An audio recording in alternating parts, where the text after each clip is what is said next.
Hello, here's BTP Liam, obviously, and here we are in the wood. I'm not exactly sure which wood it is, I'm afraid.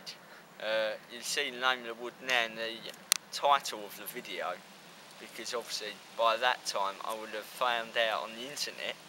But actually it could even be a few woods we might be covering, I'm not sure, but they're all in the Benfleet area, sort of near Mount Road, near the Bread and Cheese pub. The London Road is just up that way, so that should give you some bearing. So, we're not necessarily looking at historical remains today, although these woods known for a long while, or I've never really seen the whole thing in a day, so it was a long while ago I really had a good look around, so I can't really remember how the woods laid out. So today we're going to have a look. BTP Joe's here obviously. Yeah. We're going to have a look around. There's a few interesting natural features such as the island and there's the meadow in the middle of the woods and a few other sites. Of course there's some little bits like old little bridges going across the stream and other bits like that to see. So we're going to check all that sort of thing out and we'll see you when we're there.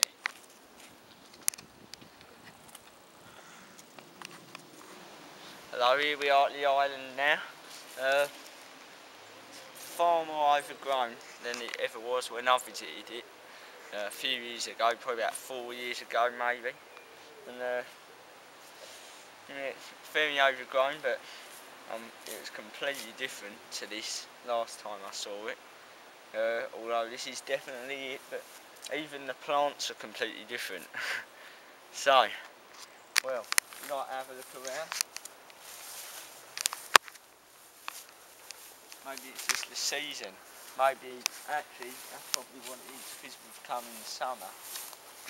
And it looks a lot more bushy than usual.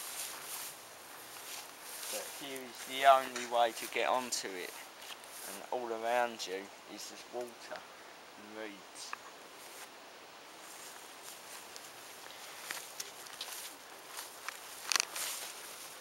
Quite an interesting sight, although it was a lot better. Well, sort of, not independent.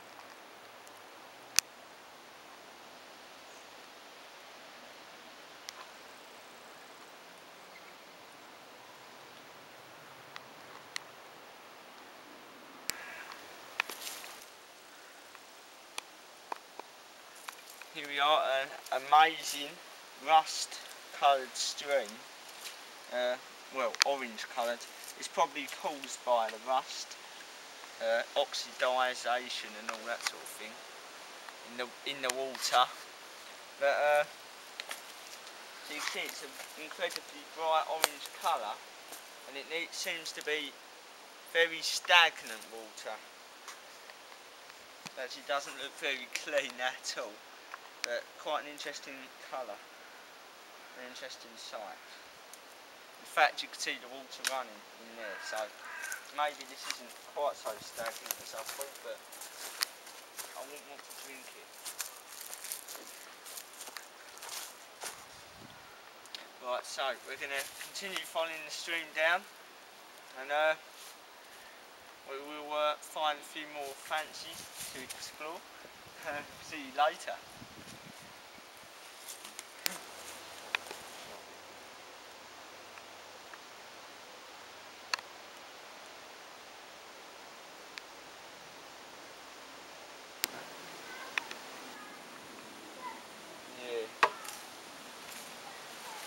Hello everyone, it's BTP Joe talking now. We're at the sign, as you can see, it's not the best one. BTP Liam's just been examining it. Yeah, so here we are, you can see this sign. Looks fairly old sign actually, perhaps 90s, maybe even as early as the 70s, who knows.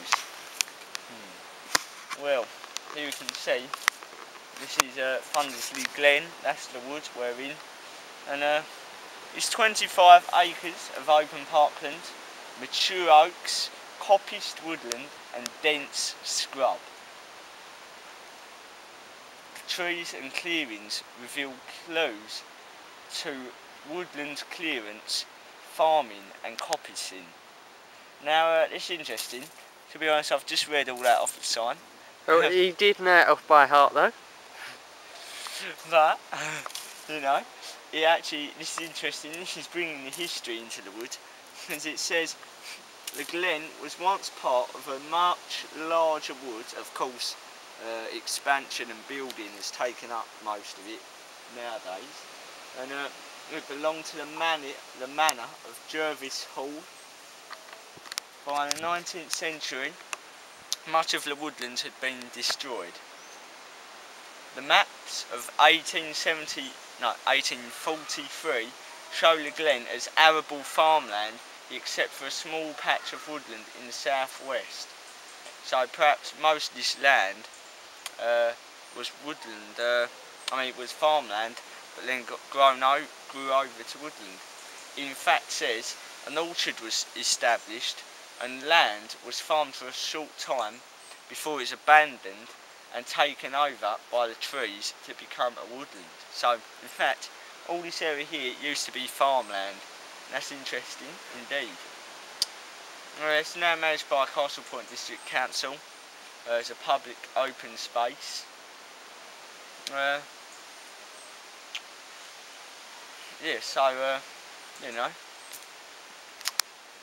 there's your information. Quite a nice old sign as well.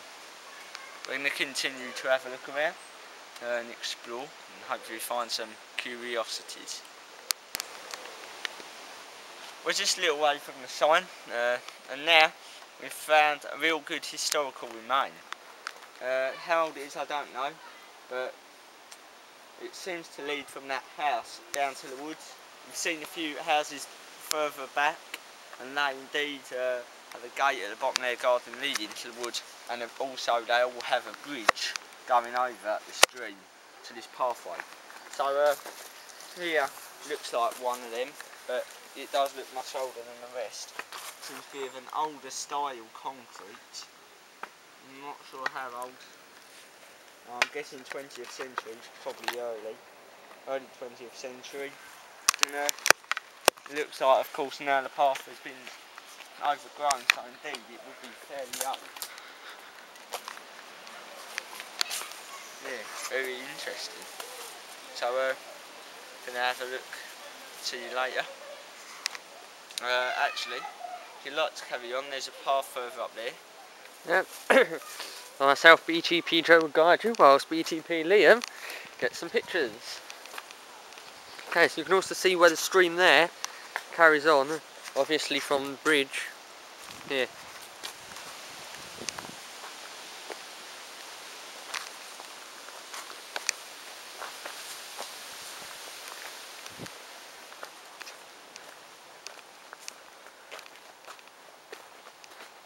Okay, here's sort of turning point. Got a sort of path there, which is by a road. And then down here you've also got a narrow path. And in here it's just alongside sort of like a nice field. You see here you've got nice views of around.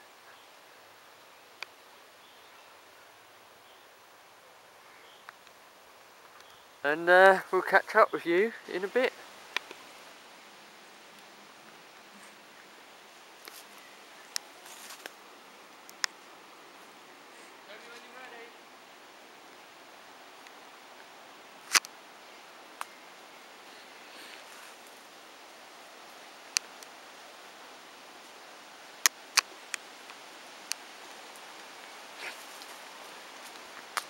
These just normal steps that they may look like, but they're actually called the Devil Steps.